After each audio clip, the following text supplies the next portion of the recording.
Hola, niños y niñas de todas las edades. Soy Niño Perdido 14,000. Welcome to fucking August, where I finally decided to make another video again, and this time it isn't to yell praise into my scarecrow just as various iterations of Blaze Epic. A few of my cousins from the sanctuary are relatively anxious to see this one, finally, as it's been on my talking schedule forever. Grand Theft Auto! And where to start? Do I turn this into a bleeding video essay on the plot of later games? Should I drag this train wreck out by going over each game and its mechanics bit by bit? Should I go into the conspiracy theory about how Claude Speed is a time-traveling sociopath and that's why all the games except for the first one take place on an island chain? Well, seeing as the only people looking this up will be fans and people wondering what I'm doing this quarter, let's start with history. And when I say fan, I don't just mean fans of the last two. After 5 and Online dropped onto our eye sockets from on high, I saw several different top 10 style videos with trivia only from 5 and Online and one little token factoid from San Andreas claiming to be for the fans. Hype chasers. Grand Theft Auto isn't just a game or two, it's a franchise, and a very segmented franchise at that. So yeah, screw it. It's about time I said this. I can be a very cynical person, but when it comes to fiction, games, movies, things of the sort, if I find a series that catches my eye, I try to experience all of it. That way I can tell if the latest hype train is just an effect of good marketing for a fresh corpse that is yet to be drained and disposed, or if the latest flash in the pan of culture is in fact part of a venerable family of titles that is in some way evolved and innovated with its latest offspring. When I was a kid, I knew both the series and the children who played it for their poor reputations, and quickly wrote it off as a garbage game for garbage people.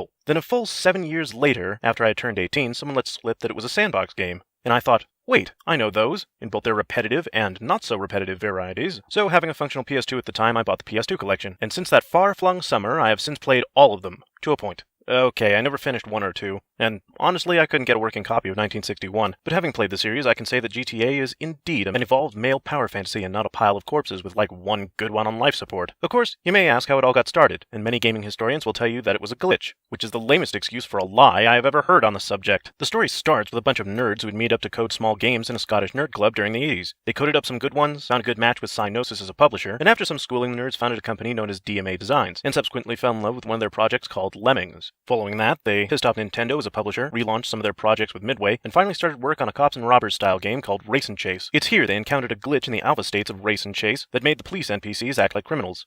I bet the DMA heads were having a fucking seizure when they started getting news that the glitch was more fun than their own game. Race and Chase was reworked by hyper nerds David Jones and Mike Daly and finally released as the 2.5D Grand Theft Auto. Then, with a series of buyouts and mergers going on in the background, including DMA's own acquisition of BMG and Spidersoft, the hyper nerds released mission packs for GTA 1 and Grand Theft Auto 2. But Take-Two bought out all of them, attempted to move the base of operations to New York, USA, and put the major golden boys from BMG in charge, effectively creating a new hive mind known as Rockstar. And the remnants of DMA in Scotland reformed to become Rockstar North. David Jones stuck it out through the release of GTA 2 before finally leaving the company. But don't start disemboweling yourselves just yet. Jones went on to make more indie studios, and he was one of the driving forces behind APB Online and Crackdown. Now you can start disemboweling yourselves. But as prevalent as the series has become, you'd have been hard-pressed to find many like it back then.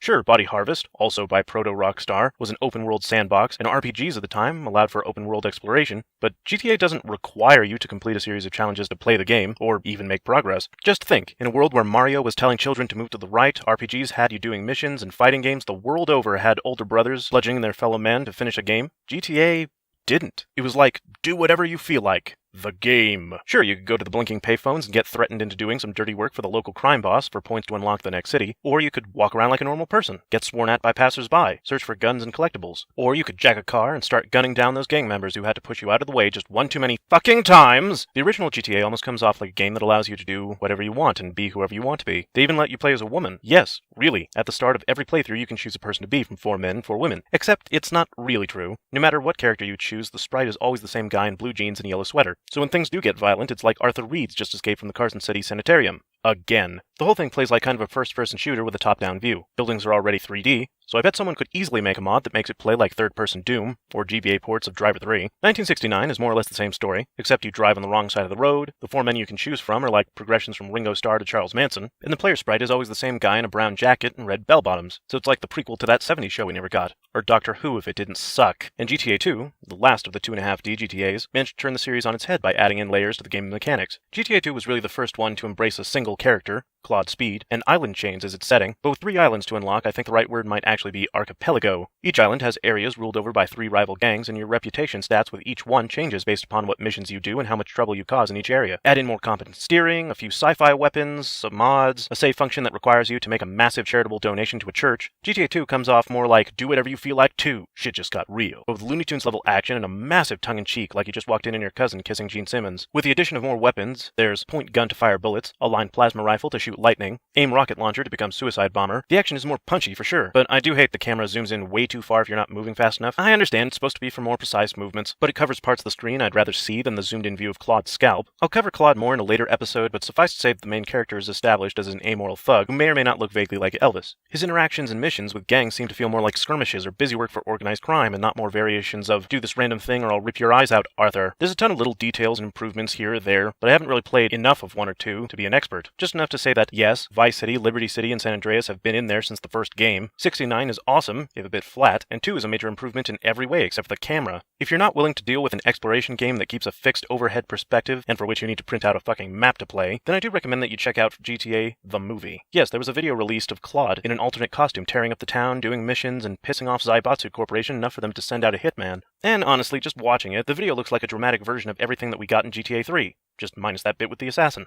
Not the worst routes a game could have, but hey, the jump from 2D to 3D never goes poorly, right? Right? No. Soul making, sound shaking, earth quaking, change.